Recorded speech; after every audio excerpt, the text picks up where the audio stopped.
दोस्तों, मेरा नाम है विजयराज चौहान और मैं आपसे रूबरू हूँ भारत-पाकिस्तान की सीमा पर बसे एक छोटे से खूबसूरत शहर गंगानगर, राजस्थान से। अपने इस चैनल पर मैं आप सबका स्वागत करता हूँ। यहाँ पर आप मेरे लिखे नाटक, उपन्यास और कहानियाँ मेरी आवाज़ में सुन सकते हैं। दोस्तों, चलिए शुरू करते हैं आज के उपन्यास को।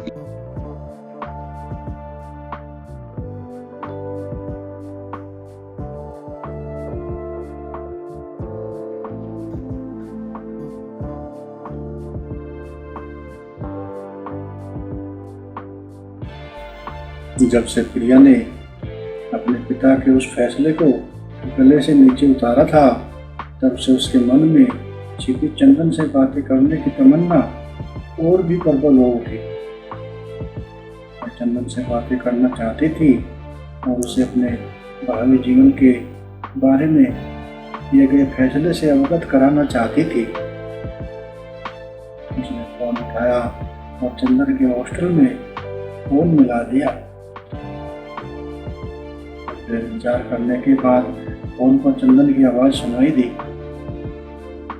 उसकी ऊपरी सांसें प्रिया को इस बात का संदेश दे रही थी कि वह प्रिया का फोन सुनने के लिए दौड़ कर आया था।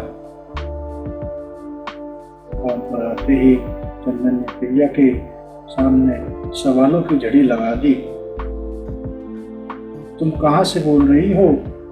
तुम यहाँ से क्यों चली गई? तुमने जाने से पहले मुझे क्यों नहीं बताया? मैं कम से कम समय में इन सब प्रश्नों का उत्तर पाने के लिए बेचैन हो रहा था। प्रिया ने पहले तो उसके सारे प्रश्नों का जवाब दिया। उन्हें सुनकर चंदन काफी उदास सा हुआ। उसके बाद अपने भविष्य के निर्णय को सुनाया। अपनी लड़खड़ाती आवाज में बोली, चंदन, मैं तुमसे कुछ जरूरी बातें करना चाहती हूँ। चंदन ने प्रिया की आवाज में इतनी उदासी और गंभीरता सुनी, उसके कान खड़े हो गए। मैं अपनी प्रसन्न चिन्हित आवाज में बोला, हाँ हाँ कहो, क्यों नहीं? प्रिया बोली, चंदन, इस बात का तो तुम भी जानते होंगे कि मेरे और तुम्हारे बीच जो भी हुआ वे हमारी नासमझी और अज्ञानता थी। मैं तुम्हें एक बात बताना चाहती हूँ कि जीवन एक बहुत बड़ी चुनौती है, जिसको पूरा करने के लिए हमें कुछ सामाजिक और पारिवारिक मर्यादाएं भी पूरी करनी पड़ती है। और यदि हम उन पारिवारिक मर्यादाओं को पूरा नहीं करते तो हमारे करीबी दोस्त और संबंधी भी पूरी नजरों से देखते हैं, जो व्यक्ति के लिए असहनीय पीड़ा होती है। और इस पीड़ा से बचने के लिए व्यक्ति को मजबूरन अपनी मानसिक इच्छाओं का दमन करके सामाजिक और पारिवारिक मर्यादाओं को मानना पड़ता है और बनना पड़ता है। प्रिया बोली जा रही थी, लेकिन चंदन उसकी किसी बात का कोई जवाब नहीं दे रहा था। वह तो फोन को कान से लगाए पाषाणी मूर्ति बना खड़ा था। उसकी आंखें तो इस समय पलके झपकाना भूल गई थी और दिल को तो इस समय बहुत भारी परिश्रम करना पड़ रहा था। मैं जोर जोर से धड़क रहा था। प्रिया को जो फोन पर कोई हलचल न सुनाई दी तो वह अपनी संतुष्टि के लिए बोली, चंदन, तुम सुन रही हो ना? हाँ हाँ, मैं सुन रहा हूँ, तुम कहो, क्या कहना है? ख्यालों से निकलते हुए अचानक चंदन ने औपचारिकता को पूरा करते हुए कहा। इसके बाद प्रिया बोली, चंदन, मैं भी बंधनों में बंध गई हूँ। मेरी पारिवारिक मर्यादा ने मुझे अपने बंधन के लिए मजबूर कर दिया है। चंदन, मैं शादी करने जा रही हूँ। मुझे पता है तुम्हें मेरी बहुत याद आएगी, लेकिन मैं मजबूर हूँ। मेरे दिल ने भी तुझसे बहुत प्रेम किया है।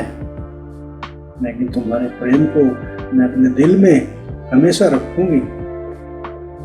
मुझे भूल जाना, मैं तुमसे अब कभी नहीं मिल पाऊंगी। न कहते कहते प्रिया का गला करुणा और दर्द से रुंध गया था और वह जाकर अपने बिस्तर पर पड़ते हुए सुबकने लगती है। मित्र चंदन ने फोन पर प्रिया के इतने कठोर और कड़वे शब्द सुने तो उसे ऐसा लगा मानो उसके सारे सपनों को किसी ने हथौड़े की एक चोट से तोड़कर टूट टूट करके बिखेर दिया हो। वो उदास हो जाता है। आज उसे चारों ओर का आसमान काला सा दिखाई दे रहा था। उसका पूरा शरीर पसीने से भीग गया था। उसका दिल बैठा जा रहा था और वह जोर जोर से धड़क रहा था। इस समय उसके घुटनों में जरा भी दम न रहा था। प्रिया ने एक ही झटके में उसके दिल को तोड़कर हजारों टुकड़ों में बखेर दिया था। वह वहीं जमीन पर बैठ जाता है और उसके टूटे दिल से एक चीख निकलती है जो आसमान को चीर जाती है। हॉस्टल के वार्डन ने चीख सुनी तो दौड़ा आया। उसने चंदन को सहारा दिया और उसके कमरे में लेकर जाता है। इस समय चंदन निराशा से भर गया था। प्रिया के बिना उसे ऐसा लगा मानो अब जिंदगी अर्थहीन हो गई हो। वह अपने निराश कदमों से अपने बिस्तर की तरफ चला और जाकर अपने टूटे दिल के साथ रोते हुए बिस्तर पर गिर जाता है।